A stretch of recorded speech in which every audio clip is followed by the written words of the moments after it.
ಏನದು ನೋಡ್ತಿದ್ಯಾ? ಇಸ್ಕೋ. ನೋಡೋ, ನಮ್ಮ ಅಣ್ಣ ಬೆವ್ರು ಸೂರಿಸಿ ಕಷ್ಟಪಟ್ಟು ದುಡ್ದಿರೋ ದುಡ್ಡು. ಅನಾವಶ್ಯಕವಾಗೆಲ್ಲ ಬಳಸಬೇಡ, ಒಳ್ಳೆದಕ್ಕೆ ಬಳಸಬೇಕು, ಗೊತ್ತಾಯ್ತಾ?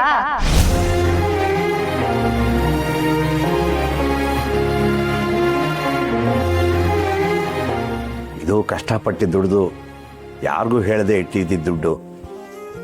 ಜೋಪಾನವಾಗಿ ಬಳಸಪ್ಪ. ತಗೋ.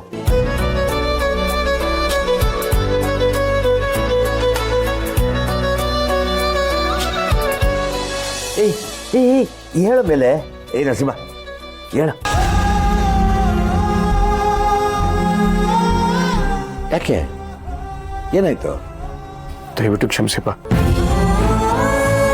ನೀವೆಷ್ಟು ವರ್ಷ ಕಷ್ಟಪಟ್ಟು ದುಡ್ದು ಉಳಿತಾಯ ಮಾಡಿರೋ ದುಡ್ಡನ್ನ ತಗೋತಾ ಇದೀನಿ. ಹೆತ್ತವರು ಎಷ್ಟೇ ಸಂಪಾದನೆ ಮಾಡಿಟ್ಟಿದ್ರು ಅದು ನಿಮ್ಗಳಿಗೆ ಅಲ್ವೇನೋ.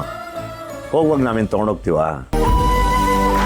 ಆದರೂ ಕೆಲವು ಜನ ಇದನ್ನೆಲ್ಲ ಅರ್ಥ ಮಾಡ್ಕೊಳ್ಳದೆ ಹೆತ್ತವ್ರ ಜೊತೆ ದುಡ್ಡು ಆಸ್ತಿ ಅಂತ ಜಗಳ ಮಾಡ್ತಾ ಇರ್ತಾರೆ. ಅರ್ಥ ಮಾಡ್ಕೊಂಡವರು ಹೆತ್ತವ್ರನ್ನ ಕೊನೆಯವರೆಗೂ ಪ್ರೀತಿಯಿಂದ ನೋಡ್ಕೋತಾರೆ.